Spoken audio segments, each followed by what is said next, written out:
Good morning friends. और study with ज्ञान प्रकाश में आपका बहुत बहुत स्वागत है। देखिए यूपीटीईटी की परीक्षा तो 28 नवंबर को ही हो रही है और आपके पास समय तो बिल्कुल नहीं बचा हुआ है। आप अपने लास्ट डेज की जो प्रिपरेशन होती है वो तैयारी में आप लगे होंगे। लेकिन फ्रेंड्स यहाँ पर एडमिट कार्ड डाउनलोड करने की समस्या सामने आ रही है। बहुत सारे अभ्यर्थी हैं जब अपना एडमिट कार्ड डाउनलोड करना चाहते हैं तब उन्हें जो है सर्वर एरर दिखाई देता है। और ऐसा इस वजह से हो रहा है कि बहुत बड़ी संख्या में अभ्यर्थी हैं और वो अपना एडमिट कार्ड डाउनलोड करना चाहते हैं, लेकिन एडमिट कार्ड डाउनलोड क्यों नहीं हो पा रहे हैं? क्योंकि क्लिक्स बहुत ज़्यादा हो रहे हैं। और क्लिक्स इसलिए ज़्यादा हो रहे हैं क्योंकि एडमिट कार्ड जो हैं, देखो अगर एक बार में एडमिट कार्ड डाउनलोड हो जाता तो डेफिनेटली जो अभ्यर्थी थे वो अपना एडमिट कार्ड डाउनलोड करने के बाद दोबारा तो वेबसाइट पर आते नहीं। लेकिन ऐसा हो नहीं पा रहा है। तो जिनके डाउनलोड हो रहे हैं वो भी, और जो डाउनलोड नहीं कर पा रहे हैं या जिन्होंने अभी तक पहली बार क्लिक करना चाहा है वो भी, तो लगातार जो है क्लिक्स हो रहे हैं और जो सर्वर है वो ठीक से रिस्पॉन्ड नहीं कर रहा है। तो आप यहाँ पर देख सकते हैं कि सर्विस अनअवेलेबल लिख कर बार बार आता है, HTTP एरर 503 लिख कर आता है, मतलब द सर्विस इज अनअवेलेबल। और इसके लिए अभ्यर्थी लगातार मांग कर रहे हैं कि वेबसाइट को ठीक किया जाए। समय बहुत कम बचा हुआ है। आज 22 तारीख हो गई, तो कुल मिला के 5-6 दिन और परीक्षा में शेष बचे हुए हैं। अब इसको 4 दिन ही मान के चलो क्योंकि समय तो बहुत कम बचा हुआ है। और इसी में जो अभ्यर्थी हैं वो अपनी पूरी एनर्जी लगा रहे हैं अपनी स्टडी में। लेकिन एक बड़ा हेडेक उनके लिए रहता है कि उनके एडमिट कार्ड अभी तक डाउनलोड नहीं हो पा रहे हैं। तो फ्रेंड्स, सबसे पहले तो मैं आपको बता दूं कि अगर आप संभव हो तो ये प्रयास आप रात में मतलब करिए, लगभग 12 बजे के बाद। तो हो सकता है कि आपके एडमिट कार्ड डाउनलोड हो जाएं और धीरे धीरे ये समस्या सुलझ जाएगी क्योंकि बड़ी संख्या में अभ्यर्थी लगातार दिन रात प्रयास कर रहे हैं। तो जैसे जैसे एडमिट कार्ड उनके डाउनलोड होते चले जाएंगे तो सर्वर भी थोड़ा सा फ्री होता चला जाएगा और धीरे धीरे आपके जो एडमिट कार्ड हैं वो भी डाउनलोड होने स्टार्ट हो जाएंगे। तो यहाँ पर मैं वीडियो के डिस्क्रिप्शन में आपको एक लिंक दूंगा, वो डायरेक्ट लिंक है। उस पर क्लिक करके आप सीधे सीधे पहुँच पाएंगे उस पेज पर जहाँ पर आपको सिर्फ अपना रजिस्ट्रेशन नंबर, OTP और थोड़ा सा जो नीचे कैप्चा दिया गया रहता है उसको डालकर आप अपना एडमिट कार्ड डाउनलोड कर पाएंगे। तो थोड़ा सा आपका समय जो होगा वो सेव हो जाएगा, जिससे कि जब आप updled.gov.in ओपन करते हैं उसके बाद एक दूसरा लिंक ओपन होता है। तो जो सेकेंडरी लिंक है वही मैं आपको प्रोवाइड कर दूंगा और आपको थोड़ा सा वेट करना होगा और पेशेंस के साथ लगे रहेंगे तो आपका एडमिट कार्ड भी डाउनलोड हो जाएगा। और ये कोई नई बीमारी नहीं है। आपने देखा होगा कि जब भी कोई रिजल्ट आता है, जब भी कोई परीक्षा होती है तो एडमिट कार्ड के लिए ये दिक्कत सामने आती ही आती है। और देखिए फ्रेंड्स, एक बड़ी न्यूज़ है।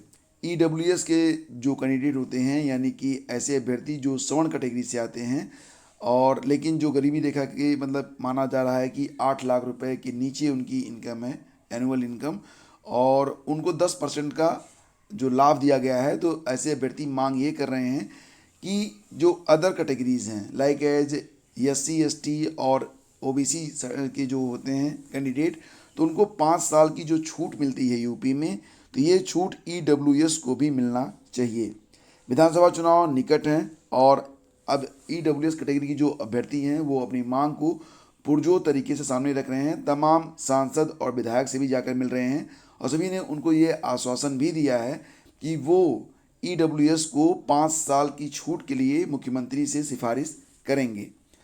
तो यहाँ पर अभ्यर्थियों ने विधायकों, सांसदों और मुख्यमंत्री को पत्र लिखा है और अपनी मांग को पूरा करने के लिए सिफारिश की है।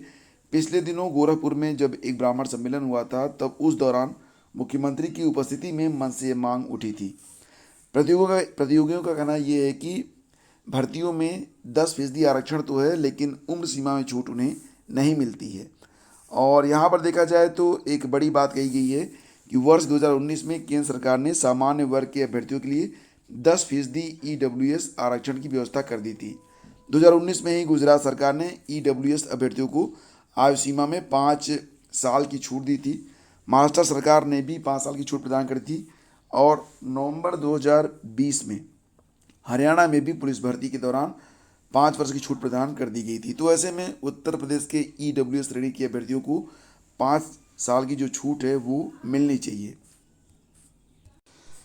तो फ्रेंड्स, यहाँ पर जो अभ्यर्थी हैं वो लगातार प्रयास कर रहे हैं और तमाम यहाँ पर विधायक भी हैं जिनको ये मतलब विज्ञापन सौंपा गया है और उन लोगों की ओर से ये भी आया है कि वो आपकी बात को मुख्यमंत्री के समक्ष रखेंगे। ठीक है, तो देखते हैं। और फिलहाल ईडब्ल्यूएस अभ्यर्थियों को अधिकतम आयु सीमा में, तो फ्रेंड्स यहाँ पर ईडब्ल्यूएस अभ्यर्थियों को अधिकतम आयु सीमा में छूट प्रदान करने और शुल्क में छूट दिए जाने की मांग को लेकर प्रदेश स्तर पर अभियान शुरू करने की तैयारी भी चल रही है। तो ये है न्यूज़ ईडब्ल्यूएस के लिए, जो कि काफ़ी महत्वपूर्ण है। अगर मांगें पूरी हो जाती है तो निश्चित रूप से लाखों अभ्यर्थियों को इसका फ़ायदा मिलेगा। उत्तर प्रदेश लोक सेवा आयोग की ओर से रविवार को आयोजित संभागीय निरीक्षक परीक्षा में 78% अभ्यर्थियों ने परीक्षा को छोड़ दिया है। बहुत साल के बाद ऐसा हुआ है कि इतनी बड़ी संख्या में इतना बड़ा प्रतिशत परीक्षा में शामिल ही नहीं हुआ। कुल 35 पद थे, 6,385 अभ्यर्थियों ने ही दावेदारी की थी। लेकिन रविवार को जो परीक्षा आयोजित हुई तो 15 केंद्रों में परीक्षा आयोजित हुई थी। तो 9:30 से 11:30 पहला पेपर था, 2 से 5 दूसरा पेपर था। पहली पाली में मात्र 1447 और दूसरी पाली में तो और भी कम हो गए, 1415 अभ्यर्थी ही परीक्षा में शामिल हुए। और प्रदेश के विभिन्न विभागों में तकरीबन 5 लाख रिक्त पदों को भरे जाने की मांग को लेकर युवा मंच के बैनर तले 82वें दिन आंदोलन कर रहे प्रतियोगी छात्रों ने लंबित भर्तियों को प्राथमिकता के आधार पर पूरा करने की प्रदेश सरकार से मांग की है। सबसे पहले तो मांग वो ये कर रहे हैं कि 27,000 टीजीटी पीजीटी के जो पद हैं, नए पद, उस पर विज्ञापन जारी कर दिया जाए। हालांकि अभी तक सरकार की ओर से कोई भी पॉजिटिव अप्रोच नहीं आया है, लेकिन विगत कई महीनों से आप ये न्यूज़ देख रहे होंगे फ्रेंड्स, और आप में से बहुत सारे लोग सोचते होंगे कि बार बार एक ही न्यूज़ यहाँ पर रिपीट हो रही है। लेकिन फ़िलहाल हमारा काम यही होता है कि हम आपको वो सारी चीज़ें बताएं, वो सारी खबरें आपको दें जो कि शिक्षा जगत से जुड़ी हुई हैं। क्योंकि आप रोज़गार समाचार देख रहे हैं तो आपको पूरी जो दिनचर्या है, जो दैनिक हलचल है, उसके बारे में आपको अपडेट मिलते रहना चाहिए। फिलहाल जैसे कोई लेटेस्ट अपडेट होगी उसकी सूचना भी आपको प्रोवाइड कर दी जाएगी। और आगे बढ़े तो यहाँ पर आपको बता दें कि 28 नवंबर को यूपीएचईएससी की असिस्टेंट प्रोफेसर की परीक्षा होनी है। कल आप लोगों में से किसी ने एक सवाल किया था कि असिस्टेंट प्रोफेसर परीक्षा में क्या कोविड सर्टिफिकेट कंपलसरी है, तो इसका जवाब है यस। अगर आप अपना एडमिट कार्ड डाउनलोड करेंगे तब एडमिट कार्ड के साथ साथ कुछ इंस्ट्रक्शंस भी आपको वहाँ पर प्रोवाइड किए जाते हैं। और ये जो इंस्ट्रक्शंस हैं उसमें जाने के बाद आप देखेंगे यहाँ पर पैरा नंबर जो 19 दिया गया है, ये बहुत ही महत्वपूर्ण है। इसमें यही बताया गया है कि वैश्विक महामारी कोविड-19 के वैक्सीनेशन का प्रमाण पत्र लिखित परीक्षा के दिन केंद्र पर कक्ष निरीक्षक को उपलब्ध कराया जाना आवश्यक है, अन्यथा अभ्यर्थी के अभ्यर्थन पर विचार नहीं होगा। तो यहाँ पर दोस्तों आपके पास ये सर्टिफिकेट कंपलसरी है और ये आपके पास होना चाहिए। तो देखिए, अगर आपके पास पहली डोज लगी है, अब ये सवाल मत करना कि कंप्लीट, अगर एक डोज भी लगी है उसका भी सर्टिफिकेट है, वो भी लेकर आप जा सकते हैं। दोनों डोज लग गई है, आपका वैक्सीनेशन पूरा हो गया है, तब तो और अच्छी बात है। तो लेकिन यहाँ पर सर्टिफिकेट आपको ज़रूरी है। और जब आप अपना एडमिट कार्ड डाउनलोड करें तो साथ ही साथ जो इंस्ट्रक्शंस डाउनलोड हो रहे हैं उस पर एक बार नज़र ज़रूर डालिएगा। तो फ्रेंड्स, आज की वीडियो में बस इतना ही। Thank you so much for watching the video.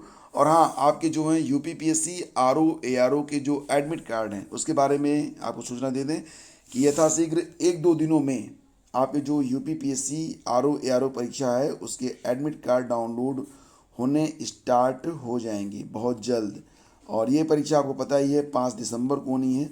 इस तो प्रैक्टिस सेट मैं आपको उपलब्ध करवाता हूँ, लेकिन बहुत कम अभ्यर्थी इसको जो है वाच करते हैं। मुझे लगता है कि आप लोगों में से बहुत कम लोग इस परीक्षा में इंटरेस्टेड हैं। हालांकि फ्रेंड्स, आज का वीडियो यहीं पे समाप्त करते हैं। और वीडियो आपको पसंद आया तब आप इसे लाइक और शेयर कर दीजिएगा। बहुत बहुत धन्यवाद। Thank you so much.